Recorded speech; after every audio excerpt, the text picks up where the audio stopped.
దేశవ్యాప్తంగా 400లకు పైగా ఇండిగో విమాన సర్వీసులు రద్దవడంతో పలు విమాన సంస్థలు టికెట్ ధరలు అమాంతం పెంచేశాయి. ఇవి డబుల్, ట్రిపుల్గా కూడా ఉంటున్నాయి. ఇవి ప్రయాణికులకు శరాఘాతంగానే మారాయి. ఒకసారి ఆ వివరాలను మనం పరిశీలిస్తే, ఇండిగో సంస్థ 3 రోజులుగా తన నిర్వహణాపరమైన లోపాల కారణంగా, సాఫ్ట్వేర్ సమస్యల కారణంగా తన విమాన సర్వీసులన్నింటినీ దేశీయంగా రద్దు చేసింది. ఈ నేపథ్యంలో వేలాది మంది ఎయిర్పోర్టుల్లోనే పడిగాపులు కాయాల్సి వచ్చింది. దీంతో పలువురు ప్రయాణికులు టికెట్ ధర ఎంతైనా చెల్లించి స్వస్థలాలకు చేరుకోవడానికి, గమ్యస్థానాలు చేరుకోవడానికి వెనుకాడని పరిస్థితితో విమాన టికెట్ ధరలు పెరిగిపోయాయి. ఇండిగో విమాన సర్వీసుల రద్దు టికెట్ల పెంపుకు దారితీసింది.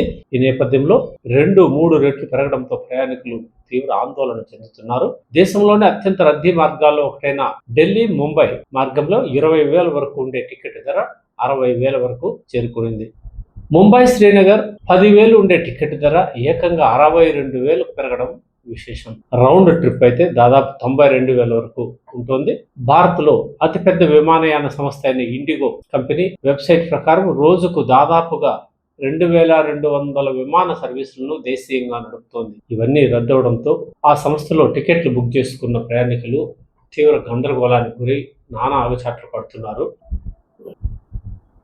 సిబ్బందికి సంబంధించి కొత్త రోస్టర్ నియామకాలు, సాఫ్ట్వేర్ సమస్యల కారణంగా పలు ఇబ్బందులు ఎదుర్కొంటున్న ఇండిగో దాదాపుగా 500 విమానాలను పైగా రద్దు చేయాల్సిన పరిస్థితి తలెత్తింది. దీంతో ముందస్తుగా ప్రయాణికులకు సమాచారం ఇవ్వలేకపోవడం, అనుకోకుండా తీసుకున్న నిర్ణయంతో ప్రయాణికులు నానా అవస్థలు పడుతున్నారు. ఇప్పటికే ఢిల్లీ, హైదరాబాద్, చెన్నై సహా పలు విమానాశ్రయాల్లో ఇండిగో విమాన సర్వీసులు రద్దయ్యాయి. మరికొన్ని చోట్ల కొన్ని పరిమితంగా విమాన సర్వీసులు నడుస్తున్నాయి. ఏది ఏమైనా ఇండిగో సంస్థ అప్రమత్తంగా వ్యవహరించి తన ప్రయాణికులకు ముందస్తు సమాచారం ఇచ్చి ఉంటే ఇంత పెద్ద సమస్య ఉండేది కాదు. ఆ సంస్థ నిర్లక్ష్యం కొట్టొచ్చినట్టు కనిపిస్తుంది. ఈ సమస్య ఎటువైపు దారి తీస్తుందో వేచి చూడాల్సి ఉంది.